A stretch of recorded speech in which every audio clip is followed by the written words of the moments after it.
They waited till she gives birth. And now, after the birth, maybe. Rabbi, tu peux commencer? C'est pour moi. C'est bon, tu entends? Oui, très bien. Ah, ok. Okay, we'll say the Drasha in French, right? First of all, thank you so much to thank you so much to Papi and Mami, our amazing, wonderful hosts. I don't know how we could do any of this without you, especially having my wife here. But thank you. Can't see me smiling. I'm smiling. Okay. We'll be like this. Okay. Thank you to Mami and Pepi for all the help in the preparations for the Bris, and to my mom who is joining us from afar, and Natalie and other family members, and all of our friends and family in Rabbi and dear colleagues who are mishtatet in the simcha. Special thanks to my wife, obviously to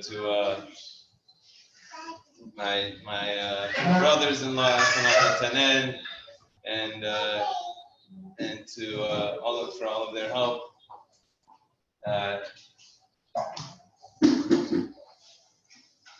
Tremendous thanks to my wife, not just for this beautiful gathering in Simcha, but just all of her support, keeping me in learning in yeshiva and supporting me in everything I do, and bringing us to this day.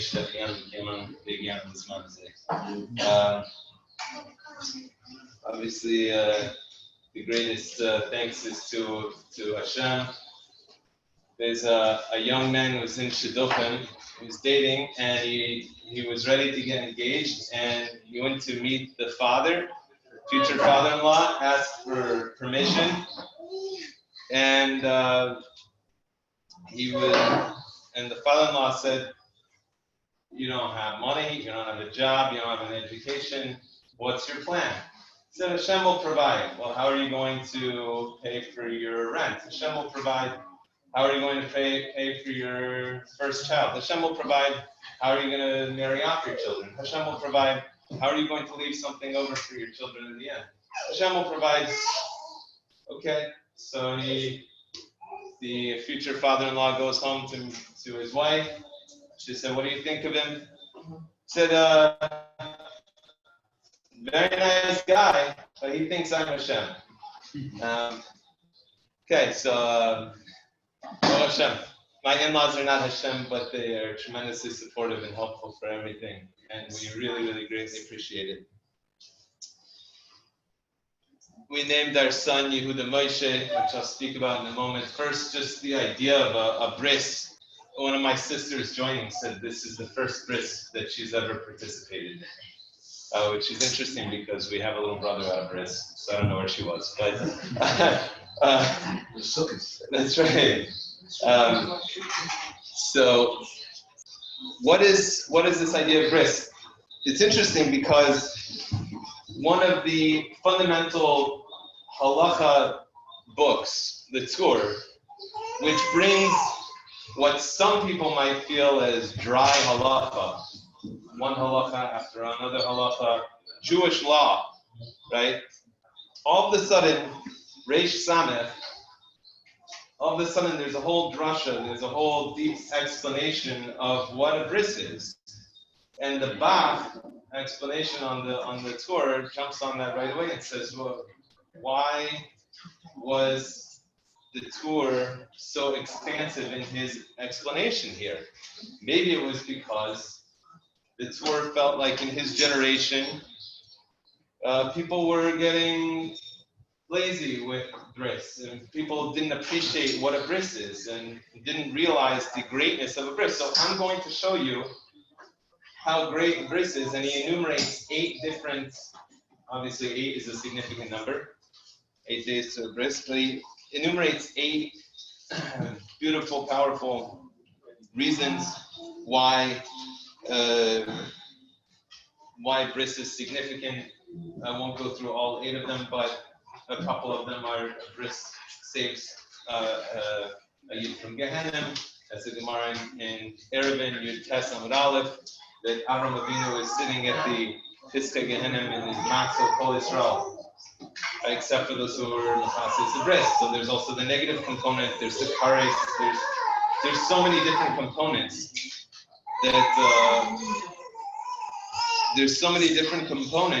that make the Bris such a beautiful, powerful,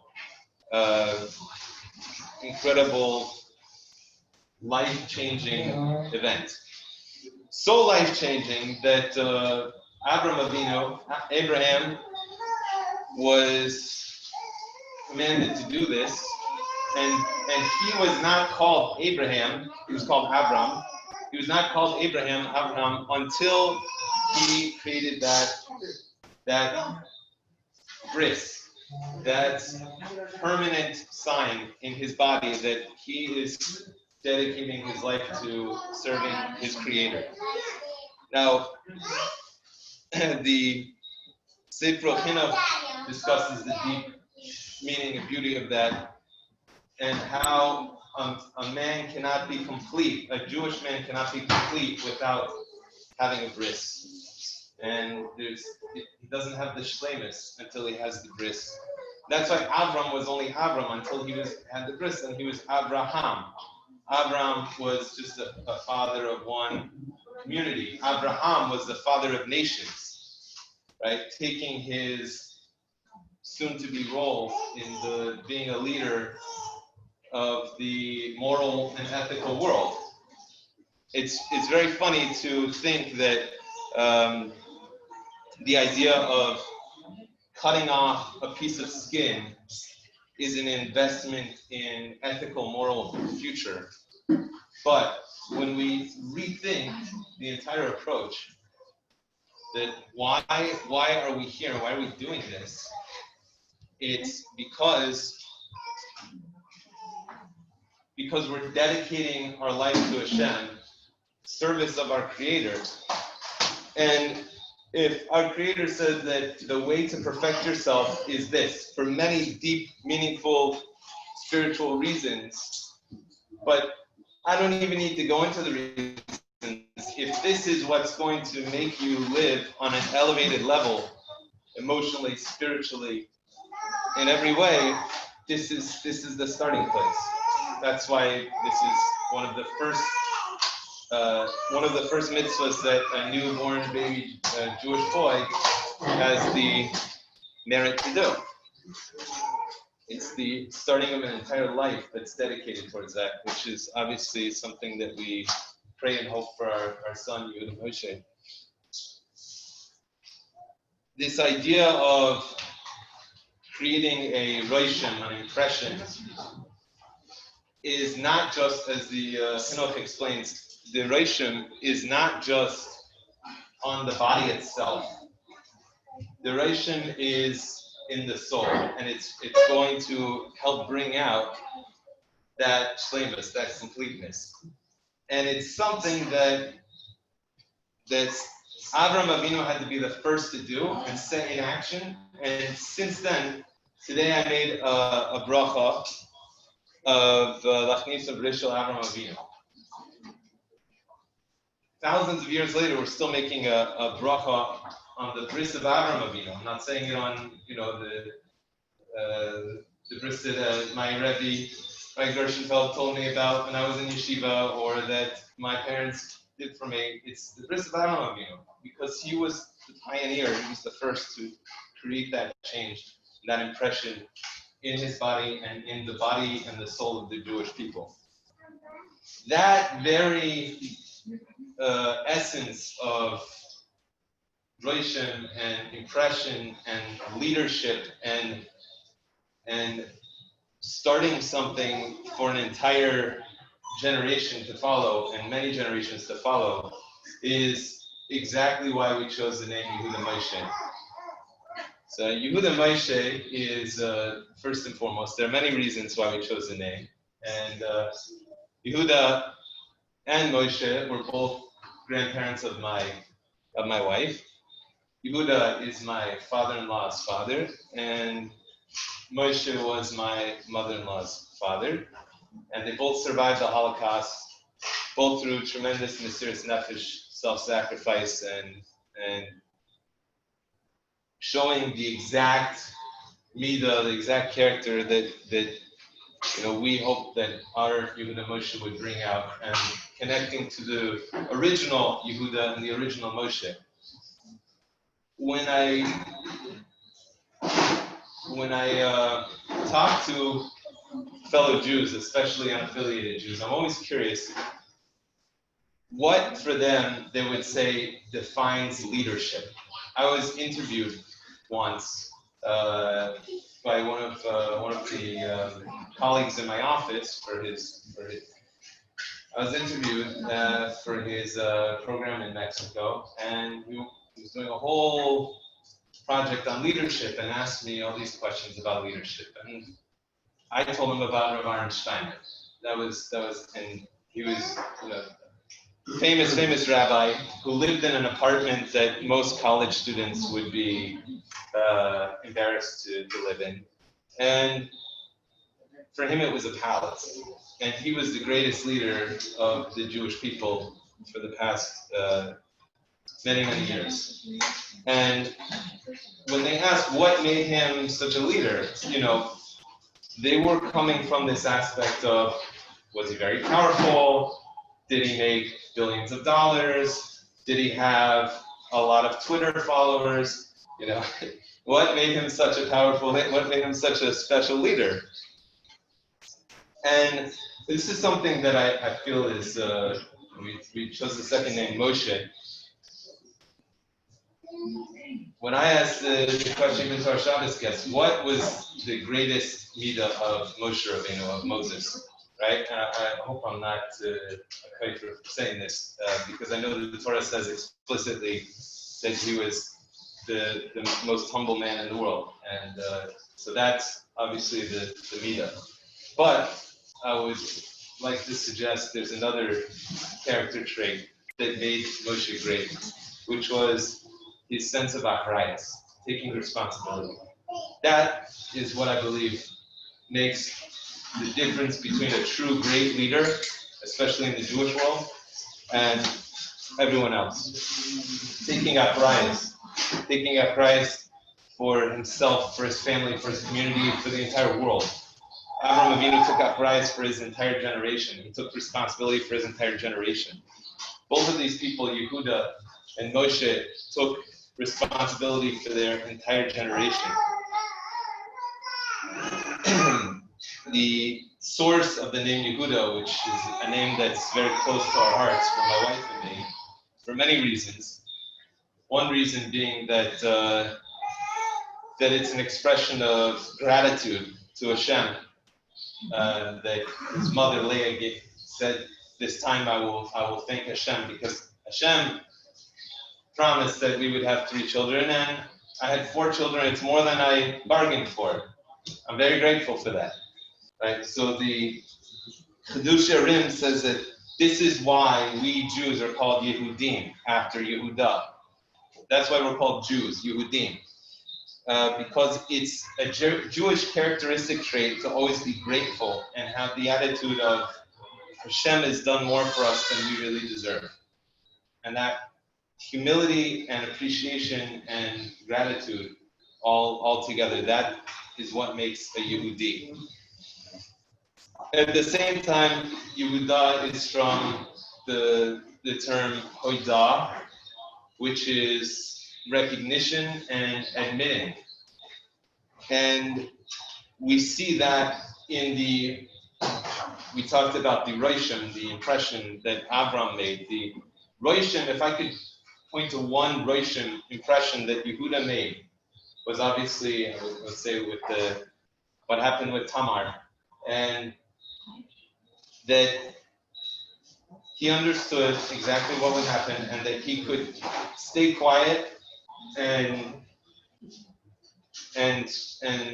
he could survive the situation at the expense of other people.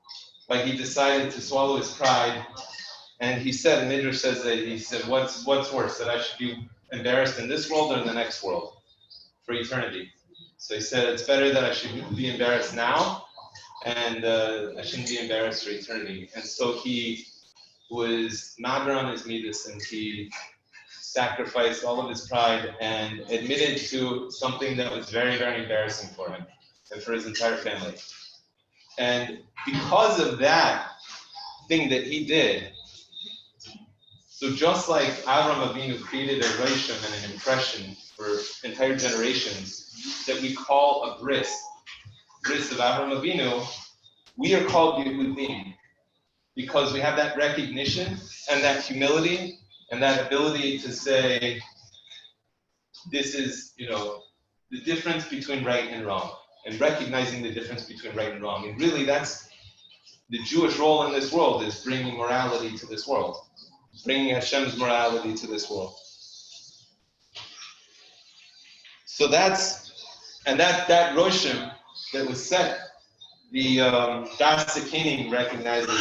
He says very succinctly, Rasa, meaning Leah, Rasa, Yehuda Yehuda al Ma'isa Tamar, L'chein Amra Eida Es Hashem.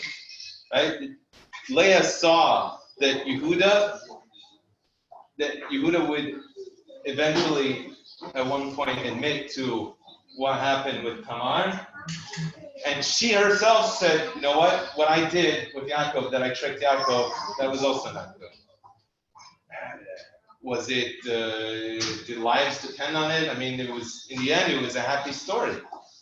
But what Yehuda did was brought into the world this impression, this reshim of being moided to the emes and recognizing the right thing and doing the right thing. And that is Yehuda. That gratitude and also that appreciation for the emes and doing the right thing.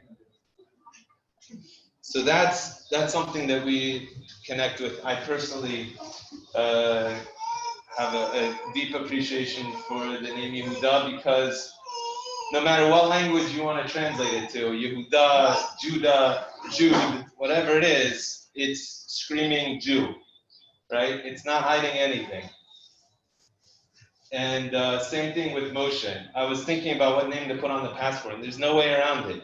Someone reads that, they're going to see Jew. And for most of my life, I was very embarrassed to be a Jew because of the very negative experiences that I had, a lot of anti-Semitism in school, everywhere I traveled to. And I was not fortunate enough to have the depth of the Torah upbringing and the Jewish education. I had a very meaningful Jewish background that my parents gave me, everything that they knew, which is what allowed me to come to where I am today. But it wasn't, the same as what we're able to provide our children today. And because of that, I didn't realize what there was to offer to be a Jew.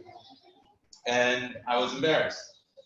And I didn't want anyone to know I was Jewish. And when I finally discovered the depth and beauty of Judaism, it became a very different story. Now I was invited to speak in front of a very large group at a big conference, international conference, and I had a big kippah and long tzitzis. And how could we understand and know the depth and beauty of our rich heritage and not be proud to be a Jew? And really, so that's, just appreciating that. And really, it came together with, everywhere I go, people know that everywhere I go, when I travel, somehow, for some reason, I get stopped by people and asked, this question, that question about Judaism, for some reason. And I didn't want that. I just wanted to sit down and learn. I was on a layover in JFK, so I put on a baseball cap, I talked to my tzitzis, and I thought I could get away with, no one recognizing I'm Jewish. And a flight attendant from Delta comes up to me with a southern accent, sits down next to me and says, "Excuse me, are you an Orthodox Jew?" And So how do you know? She said, I could see those strings hanging out of your pocket. So she got me. She said, how do you feel living in a world that is going down the toilet, that is completely surrounded with heathenism and it's surrounded by people that are just destroying the world? How do you feel being in this world with this situation, and you, Jewish people, are the only people bringing light to the world? How do you feel being part of the Jewish people, the only people bringing light to the world? How do you respond to something like that? So, I mean, the best I could think of was exactly what I just said. It's an achrayus, it's a responsibility. And it's a tremendous, it's a privilege, but it's a responsibility. And that's one big reason why we chose Yehuda Moshe on the personal side. Both of my wife's grandfathers were Baalei Achrayus. They both survived the Holocaust. And Papi Moshe, Papi Paul, was hiding from Nazis in Alsace, and Opa Yehuda was running around Europe trying to escape the Nazis.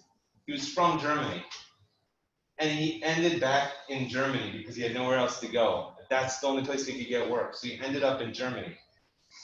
His family, my father-in-law, was raised in France, and my wife's grandfather, Yehuda, kept his job in Germany, and he worked there all week and came home for Shabbos. And he did that tremendous sacrifice in order for his children to be able to be in a Jewish community, raised with Torah, and have that appreciation for Jewish life. A tremendous sacrifice to be in post-World War II Germany, and to be going back and forth is incredible. So these are just a couple of the very many stories that we hear that inspire us, and we hope and we bless our little Yehuda Moshe that he should grow up in good health and see the incredible example and impression from his forefathers, both immediate forefathers and his distant forefathers, and appreciate that, both that responsibility and that privilege, and that he too shall be an example for many generations. Amen.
If you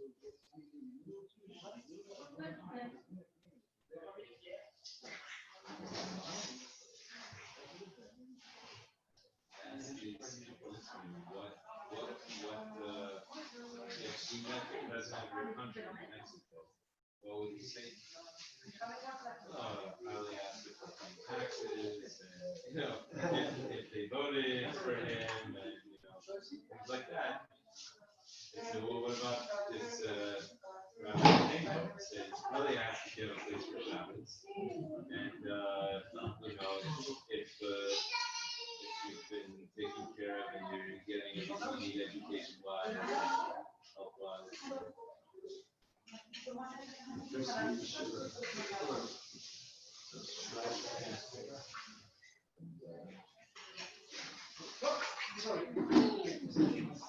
Bring another.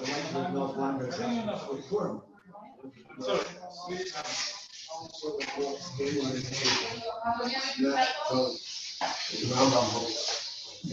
Making Thomas real fast. He can find himself. How to say that. That's right. It's so funny. Unbelievable person. Charismatic. I think it's on the table. I walked across the street. They were brought up and they both moved at that time.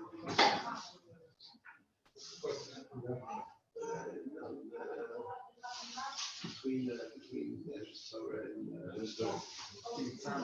Gets up. I'm looking at out comes Ellie's all of a sudden.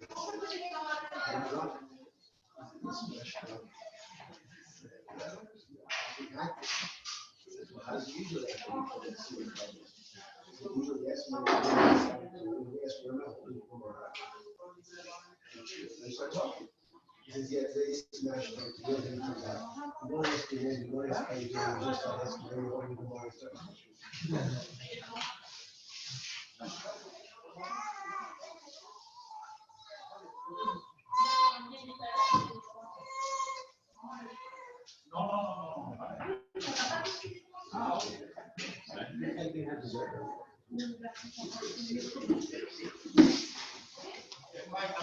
Yeah, 100%.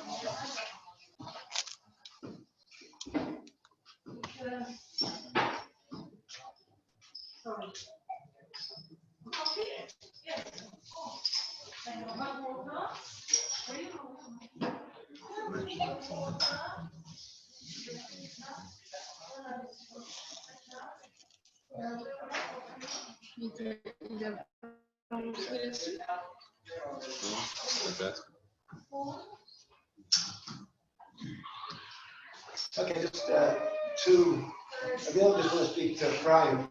He loves Torah so much, we have to speak to Ephraim. So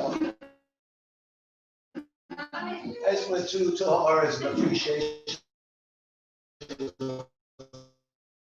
Ephraim as a person. Hopefully we'll appreciate those two. Very well. There's two aspects of Ephraim. See, what raised a child. The first one is you have to, if you don't know Ephraim well, the first thing you talk about is how many people in the world do you know who know 20 languages? You have to, hello. And then the second trait you see is how many people do you know in the world who always want to make a better world, always want to do a tikkun.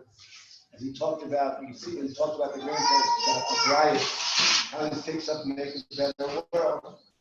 And wherever you look, whether it's in yeshiva, as a person, a family, communally with his non-profit organization, Brian's always about trying to make a better world and fix it up. Let's just try to tell you there's two aspects. So first part, I need Ephraim. Like, how do you know it's worthwhile to speak foreign languages? Okay, maybe you'll tell me the Sanhedrin, each three Lashonos. That's just what I understand people. How do you know, Taka, that there's a Kiddush in foreign languages? So probably I'm the source of that proof. I'm the proof that you need foreign languages. Because when we talk about what I did this morning, like, I don't want to test you in foreign languages, but so what did I do? I was on the coast. I was on the coast. So why in Hebrew do we have to use a Greek word? There's many, many beautiful words in Hebrew. Hebrew is a beautiful language. Russian is all of a sudden every Haredi Jew or black and white over here, like, we got no colors. Like, why in the world do we have to use a Greek term, sandikos, to describe what I do? What's wrong with Hebrew word? And what is the Hebrew word? That's the question. What's the Hebrew word for I'm doing? What was Drasha and Kodesh called? I can't take this word, I gotta take a Greek word. What goes on?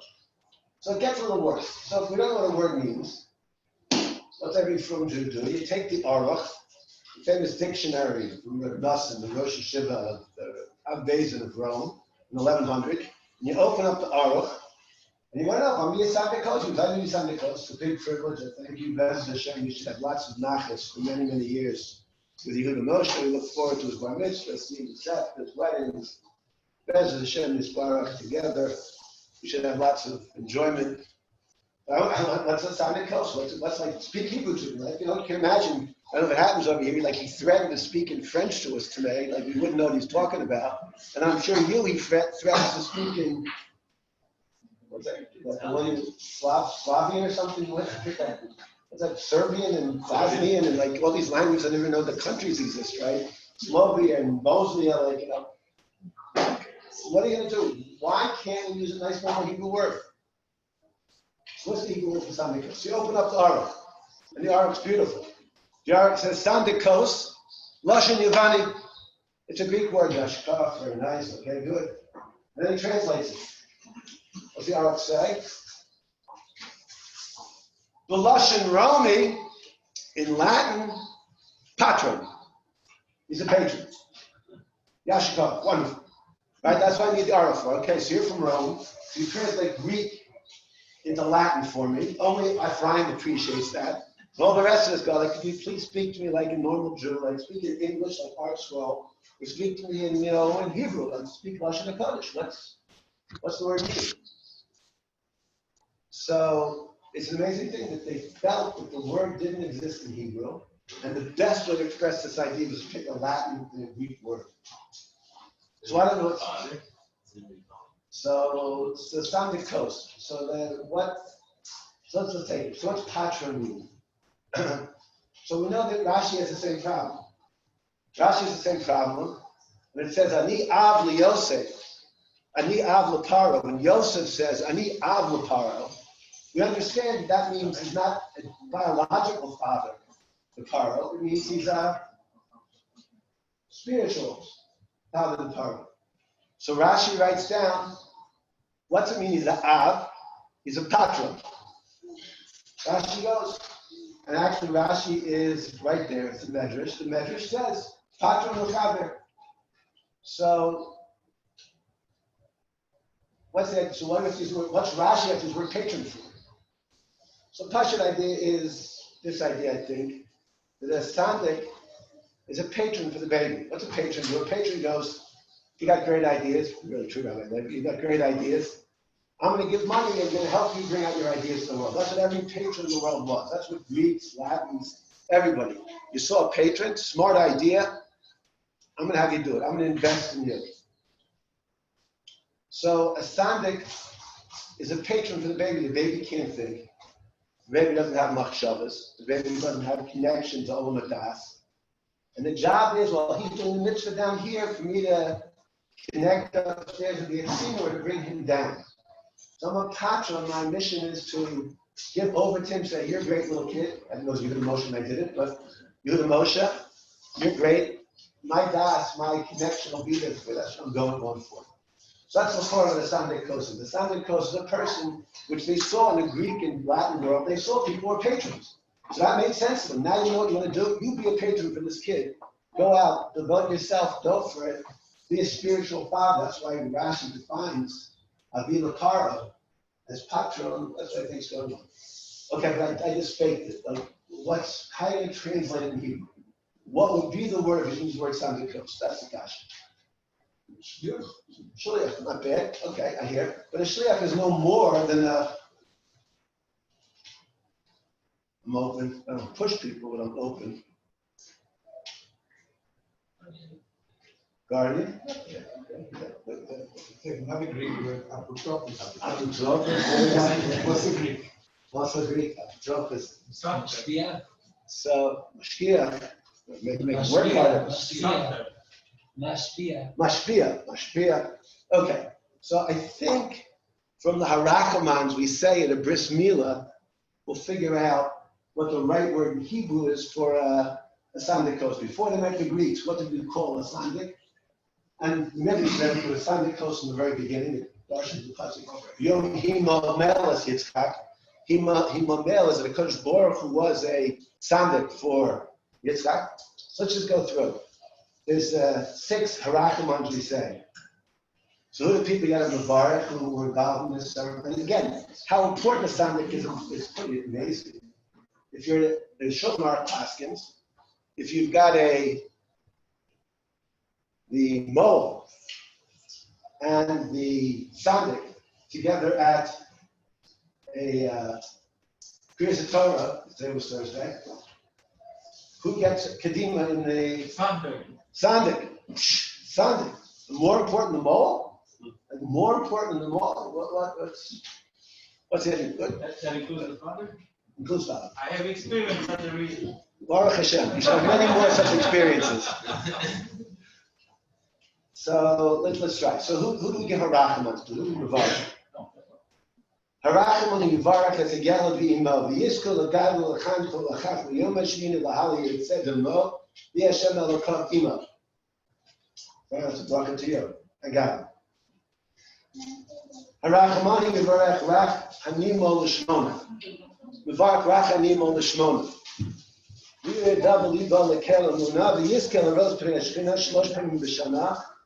Yehuda Moshe. We're good.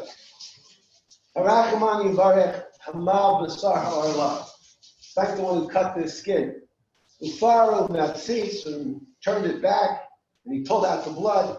Isha Yirei V'rachel Evav Avodah Psula. If you're chicken, don't do it. That's why I'm in Sandik and not a Moel. Vim Shlosh Elo Yasa La. Don't do that. Okay, Harachaman Yishlach on a Kohen Tzedek Asher Mikach La'alom. Mevarach the Kohanim that are there. This is the minhag that the Kohanim would give a bracha. So you mevarach them. Harachaman Yivarach Baal Bris Hamilah. Baal Bris Hamilah. The master of the Bris Hamilah. Baal Bris Hamilah. Who we're missing so far? Who we got a mevarach over here? So the Kitzur Shulchan Aruch says that that's talking about the son. And therefore, hopefully you're following along in English so well, that the Kitzur brings up the minhag is that the tzaddik pays for the meal, pays for the suda. So he pays for the meal. He's the Baal Bris Hamilah. So the language in Hebrew would be for a tzaddik would be a Baal. He's the one who's in charge of the bris, and that's an awesome language. The tzaddik is so important. How is he? I'm in charge. You're showing on the. So, one of the beauties of Chaim's life is that he appreciates the beauty of thought, the beauty of tone, the beauty of understanding. And the word Baal, of course, gets contaminated, mutated in the wonderful language of English. And Baal means, English translation, master. Sounds like you control something corporately. But the word Baal in Hebrew, the Moshe Kodaver, the Ramaki explains, it's called Baal Bris Hamilah. This Baal comes from the word Al. You're on top of. You're Al. A Baal is, why am I a Baal? I'm a Baal because I control the spiritual world that's coming down. I control the flow. The moral down here is doing the action in the world of action. That's very important. Without it, all my thoughts are nothing. But what makes the bris really important is the flow that comes from the world upstairs to Al.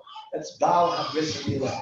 Our thoughts, our kavanas, our intentions, that makes a whole different world. We all do actions, but the purity of thought, the purity of feeling, that's what's going on. It seems that Chazal thought that saying Baal, people wouldn't understand what we're doing.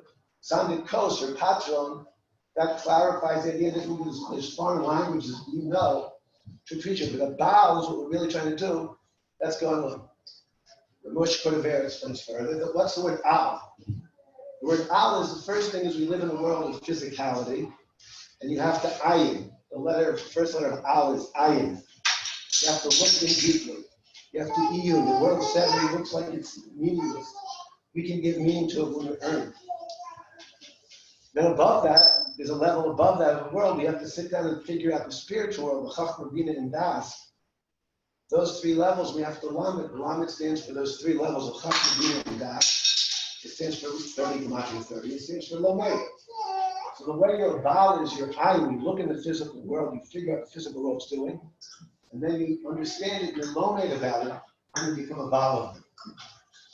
That's Hashem, I know that's Ephraim's mission in the world, to do the right deeds, to do them properly in the world of 7, to do them properly in the world of 8, which is the world of 3 on top of that, to be a Baal of the world. That's the symbol we have over here. I don't understand Greek. I don't understand Roman. Hopefully I understand a little bit of Torah, so I appreciate the beauty of being on the coast. Glad we can share that with you and your family. Bez Hashem, we should share many secrets. In the Olam Tachton and Olam Elyon, together we should bow smachas. Amen. Thank you. Merci beaucoup à tous d'avoir suivi le Zoom. Thank you for all of them. J'ai coupé le Zoom. T'es parti où, Nathan? Mamie, Marnis. Thank you, David. Mamie Marlis, vous avez entendu le nom Moshe? Yehuda Moshe?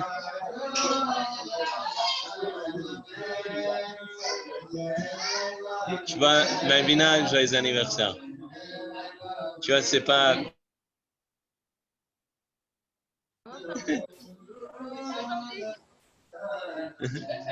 C'est écrit Yehuda là en bas.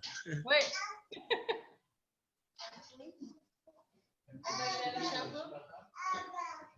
Mazel tov à tous. Mazel tov, Merali.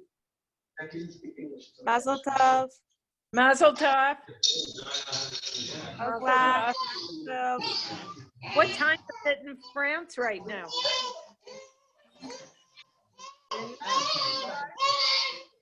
Hi. Nine. Yeah. I love you. Bisous. It's Auntie Nana. I see. Hello. I love you.